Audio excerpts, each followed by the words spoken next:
Saya minggu lalu, saya berapa hari yang lalu ada pertemuan di Surabaya. Saya bawa mobil ke Surabaya, sempat nginep di Solo semalam. Atmosfer yang saya rasakan, saudara, dengan saudara berdoa kayak gini, ya, Jawa Tengah itu berubah spiritnya.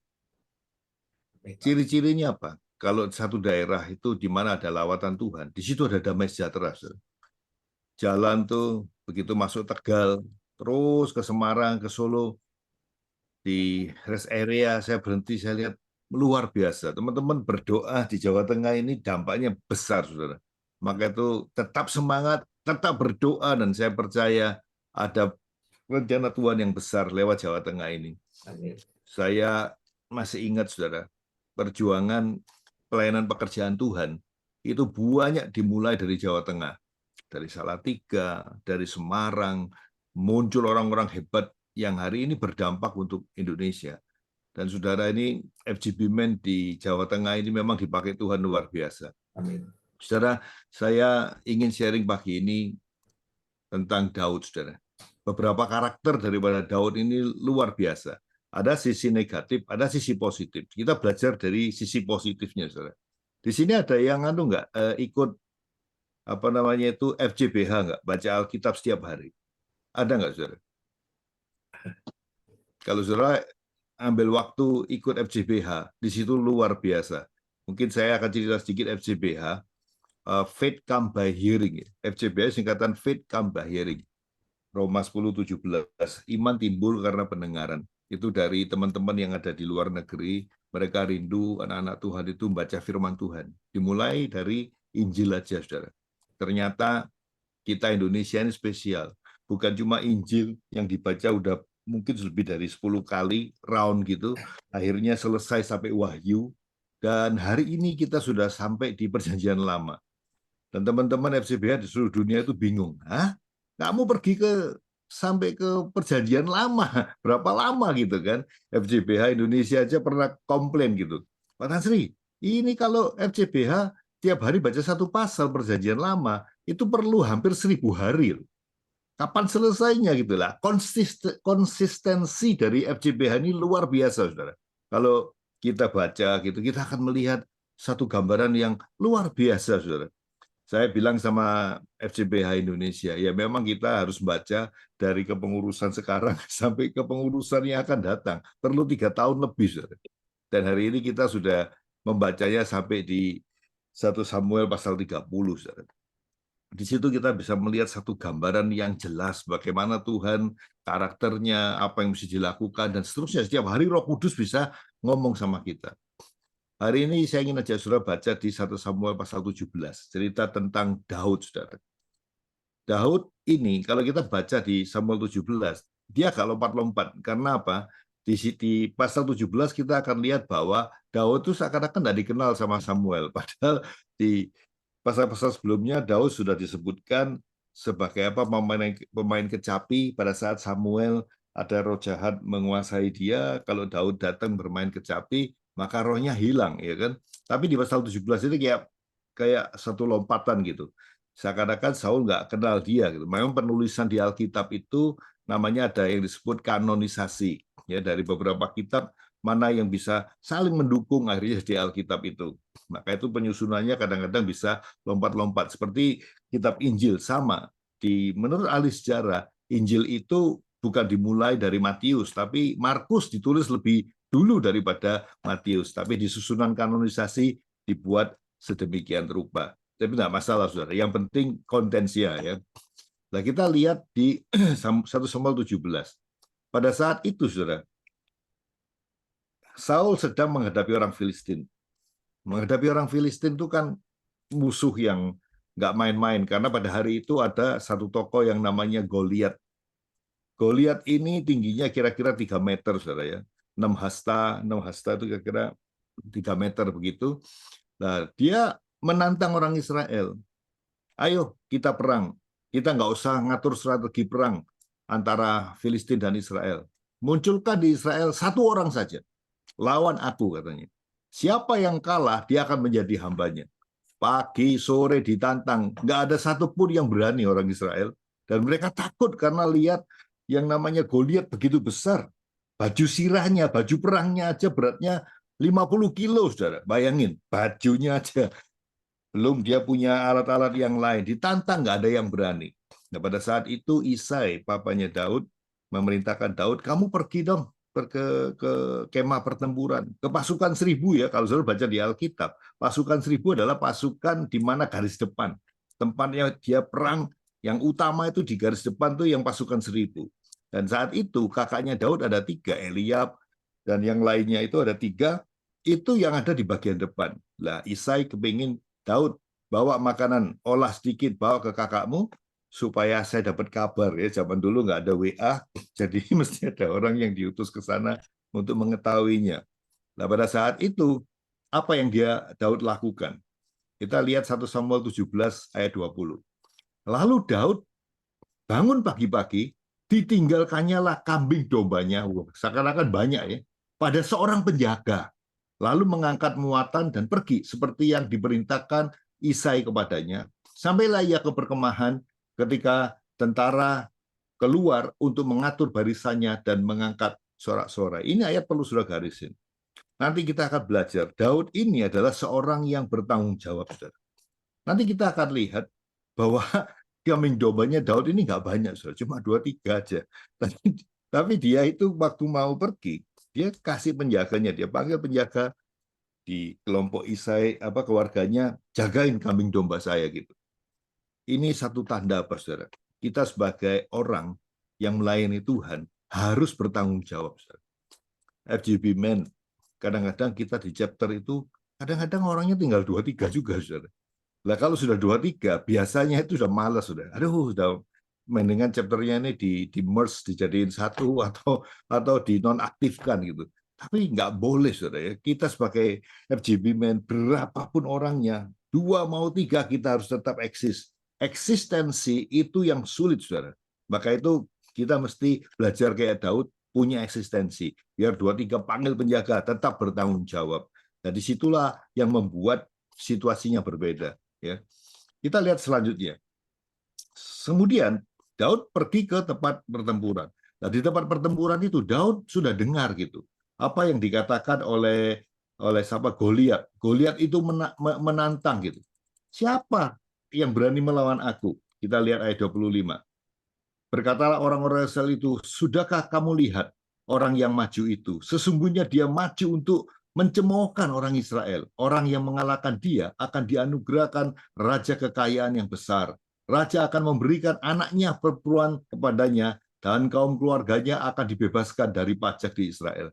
Jadi pada saat itu, Saul karena takut, dia bilang seperti itu. Siapa yang bisa mengalahkan Goliat itu, maka dia akan menjadi menantu saya. Dia akan bebas pajak, saudara. Semua tentara sudah dikasih tahu, tapi tidak ada yang berani. Ya, kemudian Daud berkata kepada orang yang berdiri di dekatnya, apakah yang akan dilakukan kepada orang yang mengalahkan orang Filistin itu dan yang menghindarkan cemooh dari Israel? Siapakah orang Filistin yang tidak bersunat ini sampai dia berani mencemoohkan barisan daripada Allah itu sendiri? Ingat, saudara, Daud pada saat berjalan, dia selalu mengandalkan Tuhan. Ini luar biasa, saudara. Di situasi yang genting apapun, dia bilang, siapa bangsa Filistin ini yang berani mengelawan orang umat yang dipimpin oleh Tuhan? Nah, ketika Daud ngomong-ngomong sama beberapa tentaranya di barisan 1.000 itu, kakaknya yang namanya Eliab, kakak yang tertua, mendengar perkataan Daud kepada orang-orang itu, bangkitlah amarah Eliab kepada Daud sambil berkata, mengapa engkau datang? Dan pada siapakah kau tinggalkan kambing domba yang 2-3 ekor itu di padang gurun? Aku kenal sifat pemberanimu dan kejahatan hatimu.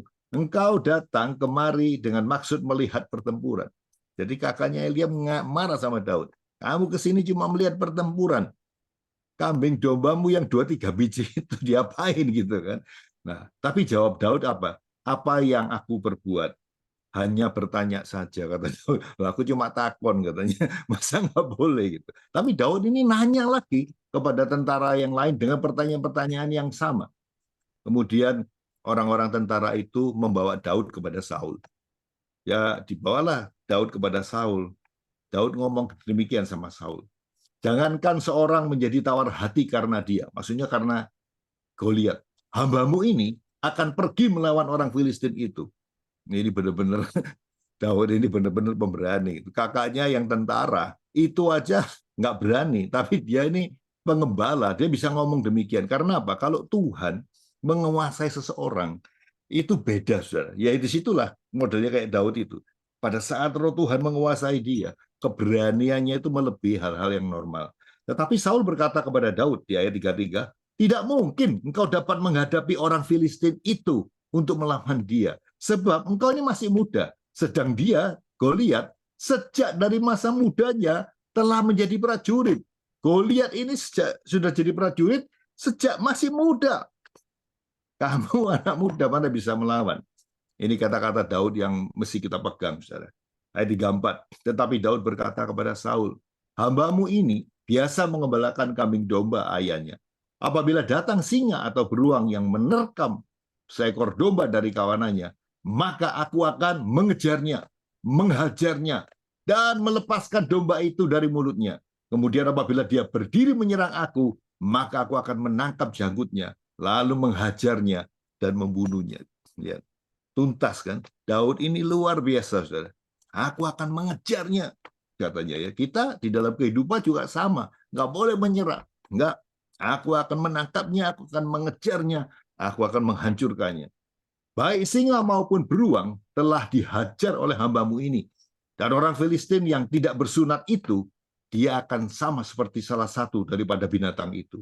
Karena dia telah mencemoohkan barisan dari Allah yang hidup. Artinya apa? Daud tahu, Allahku yang hidup itu lebih besar dari semua masalah apapun. Pula kata Daud, Tuhan yang telah melepaskan aku dari cakar singa dan cakar beruang, dia juga akan melepaskan aku dari tangan orang Filistin itu. Kata Saul kepada Daud, pergilah, Tuhan menyertai engkau. Saul yang tadinya itu takut, dia pikir Daud ini mana bisa lawan, mendengarkan perkataan Daud seperti itu.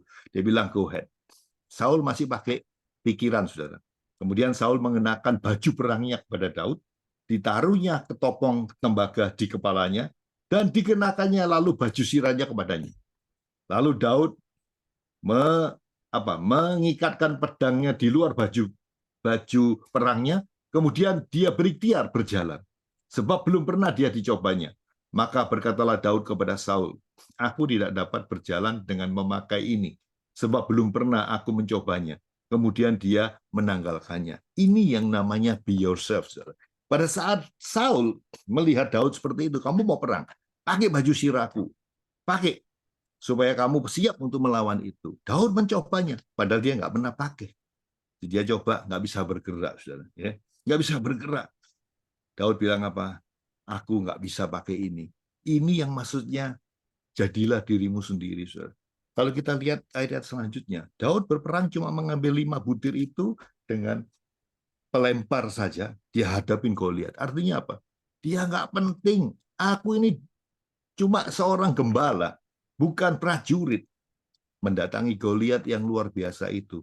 Tetapi dia bilang apa? Aku datang di dalam nama Tuhan. Kita sebagai orang-orang percaya, saudara, jadilah diri kita sendiri. Gak perlu kita niru seseorang atau kita mikir, nanti kalau aku sudah jadi Pak Budiono, aku sudah jadi Pak Sukamto, aku sudah jadi Pak Murtopo, aku baru mau melayani. No, Anda di dalam posisi apapun, sebagai apapun, Anda tetap bisa melayani Tuhan dengan dahsyat. Kalau apa? Kita tahu membawa nama Tuhan di dalam hidup kita. Aku datang bukan aku sendiri, tetapi ada Kristus yang bersama dengan aku, yang sudah mati buat aku. Aku bukan orang biasa lagi, tetapi Roh Allah ada di dalam aku. Kita bisa melayani apapun, saudara. Maka itu di akhir zaman ini, FGB Men mesti bangkit, saudara. Seperti yang ulang-ulang saya pernah cerita, FGB Men itu bebas, saudara. Tidak ada yang menghalangi, yang membebani, yang mengikat. Anda bisa ngomong kebenaran sebenar-benarnya. Anda bisa berani berbicara seperti Daud yang mencabik-cabik singa itu. Anda bisa lakukan itu. Karena apa? Tidak ada yang membebani kita. Karena Kristus yang kita bawa di dalam kehidupan kita. Maka itu kita bersama dengan Tuhan, saudara. Belajar seperti Daud, be yourself, jadilah dirimu sendiri. Kemudian Daud membawa 5 itu batu kali itu, saudara. Dia lemparkan, ambil satu dia lemparkan, langsung kena di kepalanya dan Goliat itu mati. Kemudian diambil pedangnya, dia potong kepalanya Goliat itu, dan seluruh bangsa Israel bersorak-sorai. Ternyata dari seorang gembala saja yang bukan prajurit bisa mengalahkan, menundukkan bangsa Filistin. Bagaimana dengan kehidupan kita hari-hari? Tidak ada yang tidak bisa kita kalahkan kalau kita bersama dengan Tuhan. Maka itu sejak dulu saya sudah bilang, kita mesti berdoa, menguasai atmosfer di mana kita berada. Kita bisa lakukan, misalnya di rumah saya, di komplek kita mesti berdoa kelilingin, saudara. Saya setiap hari kalau keluar, lewatin di mana saja, saya bilang, Tuhan, tempat di mana aku lewati ini, Tuhan, aku lepaskan damai sejahtera-Mu. Damai sejahtera-Mu untuk Indonesia, untuk jalan-jalan yang aku lewati, Tuhan. Karena aku percaya Allah itu adil. Nggak ada ceritanya Tuhan datang Indonesia menjadi bangsa yang tertinggal. Karena begitu banyak orang yang berdoa, mencintai Indonesia, masa Tuhan nggak dengar? Saya bilang sama Tuhan, aku nggak bisa terima, Tuhan. Kalau aku melihat negara Eropa, Engkau berkati. Negara Amerika harus dilawan, Kau berkati. Tapi Indonesia dilewatkan begitu saja. No, ada kita yang berdoa, Indonesia pasti berubah. Yang penting apa? Be yourself. Jadilah dirimu sendiri, ambil hal yang positif di Alkitab, dan kita lakukan, kita akan melihat Tuhan yang luar biasa. Itu akan menyertai hidup kita. Persoalan-persoalan yang hari-hari itu adalah hal yang mudah bagi Tuhan. Tetapi persoalan pekerjaan Tuhan di muka bumi ini besar, saudara. Kita harus lakukan. Hari ini di Jakarta ada prayer camp, saudara. Hari ini ada 100 orang. Dari rencana kita cuma 50, karena rencana kita mau bikin prayer camp nasional. Saya bilang sama Pak Lukman sebagai Direktur Nasional, saya bilang, Pak Lukman, kalau dikumpulkan secara nasional, kita akan kewalahan. Kedua, waktunya nggak cukup, kita nggak akan efektif. Mendingan dibagi 3 aja. Dari barat 1, ntar di tengah 1, di timur 1. Mungkin di timurnya bisa di Surabaya, atau mau di Bali, terus yang di timurnya sana bisa di Makassar atau di mana. Akhirnya diputuskan kita bikin yang pertama di Jakarta untuk teman-teman yang dari Sumatera, dari Batam, dari Jawa Barat. Dan kita ternyata hari ini yang ikut 100 orang, saudara. By LOF dan teman-teman, dimulai hari ini dan besok. Dan maka itu, saudara, kita perlu berdoa untuk Indonesia, kita perlu mengerti tentang peperangan spiritual, dan kita harus tahu Tuhan yang kita sembah itu roh yang tidak terbatas, yang mustahil bisa jadi kenyataan kalau kita mengerti, saudara. Ya, saya harap nanti di Jawa Tengah akan jadi lebih hebat lagi. Banyak kesaksian apa yang Tuhan bikin di Jawa Tengah. Kalau saya tinggal di Jawa Tengah, saudara, saya akan berdoa Jawa Tengah itu menjadi senternya Pulau Jawa, saudara. Maka itu percayalah, Anda ada di situ, Tuhan pasti punya rencana yang besar. Yang saya sampaikan pagi ini, itu saudara, Tuhan Yesus memberkati.